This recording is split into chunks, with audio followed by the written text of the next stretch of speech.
Hi, everyone. John Myer here for our totally unscripted, unique podcast series with Jeff Barr, Corey Quinn, and Stephen Barr. Now, in series one, I kind of set the stage that we immediately showed up at Jeff's house to start setting up and talking about his new studio. And God knows where we were going with the conversation because it was totally unscripted. We walked down into Jeff's basement, which is where his awesome studio is set up. And we all start talking. We start conversing. And I'm like, wait, guys, I got to get the camera set up. So you notice in video one or series one, however you want to put it, is that we started mid-conversation. And that's because I needed to get this set out. And this has no flow for it, for where we're going next within the conversation. In video one, we talked about Jeff's network. Don't forget, you can't screenshot or share that out. From the Power Shades to Master Dance Party at Corey Quinn's house with his kids. In this video, we're actually talking about Paul Allen and his computer museum, his airfield museum. I also did one of us purchase a yacht? Potentially, but you got to stay tuned for it in its entire series. How to wire and crimp networking cables. That also, if you just pay attention closely, Amazon Luna visits us within this podcast. And is there a dad school?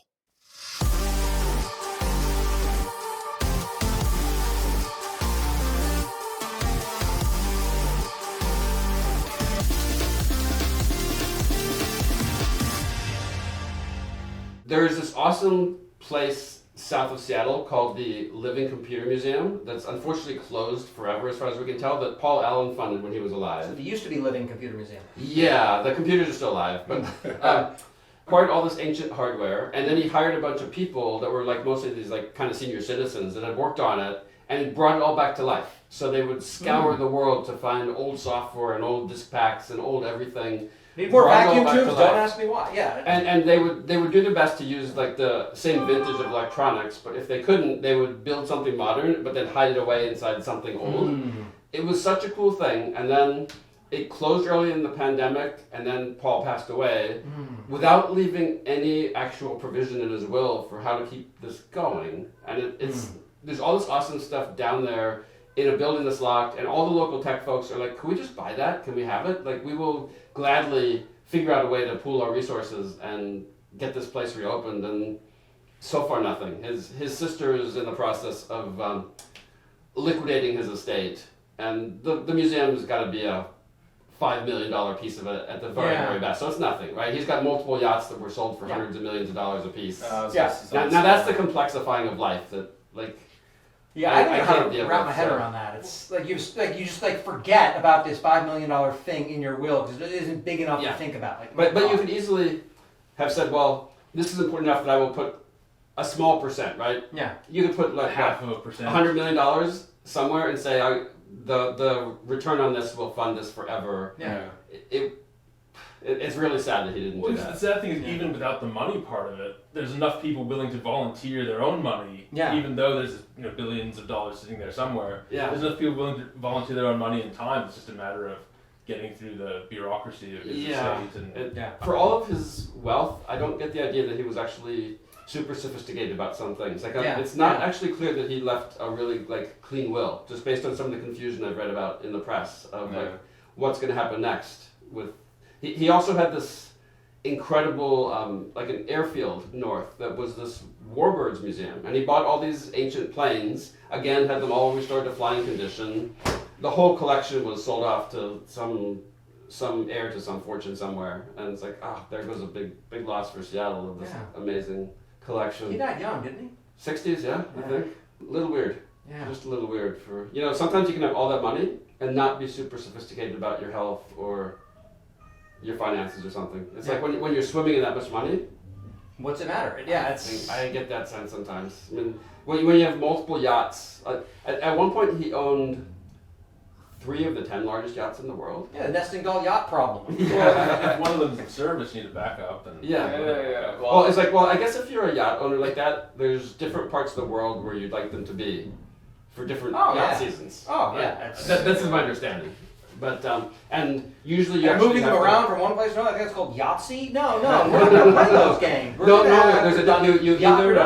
You either hire crews to like take them from place to place, or there's this like gigantic boat carrier thing that takes multiple yachts that you like float them on top of the Oh, is this for people who want to go summering in Monaco? Yeah. So in other words, it's a fall ship in the shipping ship. Caribbean? It's a shipping ship, yeah. It's But shipping they're- containers instead of... Or It's a pretty big deal. You can find some videos of this, and it's actually kind of amazing that this weird thing exists to fill this niche of like, well, you need to like move your 100+ foot yacht from point A to point B, and some of those yachts are kind of harbor yachts. They're not really meant to go out on the open ocean. They just are not durable enough for that. So You spent $100 million on a yacht. It's like, yeah, it's great, but don't put it in the water. Like, what the? pretty much so. Yeah. It was a real big loss to lose Paul. I mean, he was. Yeah. I mean, he owns the football Interesting team. yacht ownership with Jeff Barr. That'll be great. Yeah. Oh man, there was a time when Carmen was like super interested in getting like a small boat. Like I was thinking like less than 20 feet, and then this random friend of hers like, oh, a friend of mine has one for sale, and it was like close to 40. Yeah. He's Could like, just set the money on fire. And no, stop it. he's like, let me like show you how to pilot it, and so we go out on Lake Union, and it's really hard to pilot a boat. It's really, really hard. It's not like a car where you just like take all your feet off the pedals and it just stops there. But you've got wind and current that are still pointing, like still driving you, so you can't. There's no brakes, and then you're in this harbor, and your feet, like you can look around you, and you're surrounded by tens of millions of dollars of boats. And if you don't pilot with precision, you're gonna like actually. I'm getting This nervous. bumper car ride is gonna suck for someone. Yeah. Yeah, and you talk to the friends like, oh, that's why we have insurance. It's like, no, that does. Well, and 20 to 40, that's exponential growth and complexity. That's not double. That's Well, you have to like more worry. You have to like understand the whole electrical system in depth because you're plugged into shore power, and then when you switch from shore power to boat power, there's all this switchover stuff, and if you don't understand it, it's like, okay, you just put 400 volts in the wrong place, and there goes your electrical. And it was hard enough to pilot that by the end of his like ride, I'm like, this is not for me. And then he's like, let me just show you around. Like there's these two panels on the rear deck, and he pulls them up, and like it's all just pumps and compressors and wires and pipes. It's like I don't need to understand how all that stuff works. I'll just pay you to take me on a boat ride sometime. I'll be really, really happy. Yeah. It's fun on the complexity part. I was thinking about this number the other day. If you took all the computer stuff that we had when I was a kid and put it on a scale versus all your electronics now and put it on the scale, it would be hundreds of pounds. Way back then, right? Yeah. Think about all the monitors and the beige monitors, towers. those like gigantic micron monitors that were 75. I was lucky those to LAN parties in the front seat of the car. Now it's like you pull up on the old Radio Shack catalog. It's like, can you find any device in here that serves a function that your phone doesn't do? Yeah. Like anything at all. Yeah, exactly.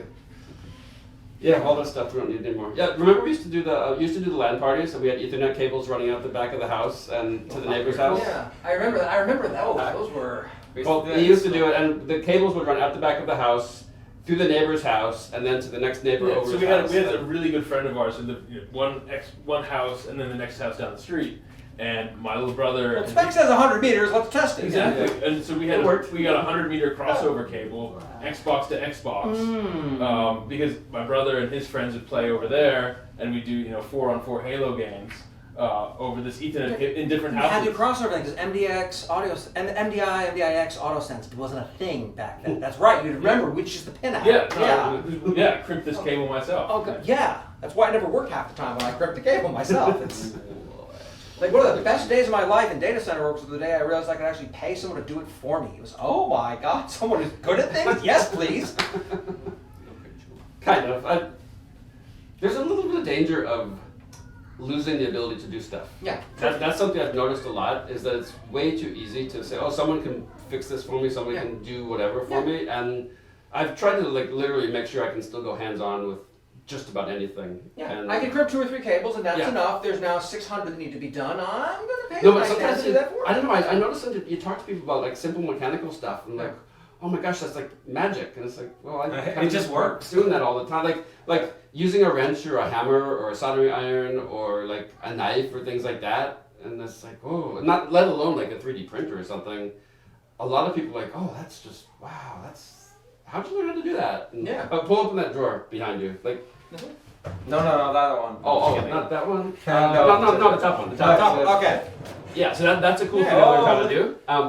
There's this awesome stuff called shadow foam, and I saw this video, and they actually sell you this, like, you get the foam, and you buy They give you this actual like medical grade scalpels to cut the foam, and you cut those nice impressions. And see, Everything that in is place. my Yeah. kind right there. That's it's nice. so fun to get all this stuff It organized. is. Like it's part of like having a nice working environment is keeping it clean, organized, labeled. You know exactly where everything is. Yeah, and also as I was talking, my daughter Bianca used to do aerospace at Blue Origin, and she said, "Dad, you're protecting against FOD, which is foreign object damage, which like when you're working on like an actual like spaceship." You never want to make sure you have track of all your tools, so you didn't leave something behind in the wrong place. And she's like, "Yep, you're protecting against FOD." I'm surprised you don't see more of this in operating theaters. Like how many scalpels did we? It's probably And fine. they just count. Yeah, Yeah. I think it was 7. I'm not sure. So one of the inverted nickname. But like owning that stuff and using it properly is like I don't want to ever lose the ability to be hands on. Yeah. Oh yeah. With things, it's just so useful. Like I still rent, so it's one of those because San Francisco's a 2-exit town. But for me, it's always been I will wind up replacing a light switch or a doorknob, no problem. Yeah. And it's like, okay, now it's time for some anything deeper than that, like plumbing or whatnot. No, I won't. I won't do plumbing or electric or stuff I do with plumbing. electric saws. Plumbing is really Well, relaxing. you also do JavaScript, and at least when you're plumbing, it properly comes up to your knees. Yeah. I know. So like I own a couple rental properties, and we redid one of the houses where I did all the plumbing in it. Oh wow. And Okay. now when I redid our bathroom, my son came in and he helped me out with the entire process. And I showed him how to use PEX and do all the plumbing for it. And he goes, "Dad, where did you learn all this stuff? Dad's school?" And I'm like, "No, just do it. Just learn it. And you break it." But did you learn it as an adult or when you were grown up? Grown up. Okay. Yeah. Grown up. Yeah, so that's the thing. Like, if it's your family thing that you grew up doing that, Yeah. it's just ingrained in you. But Yeah. the rest of us are like at a loss of. I Like, never was never taught how to work on a house. Never taught any of that stuff.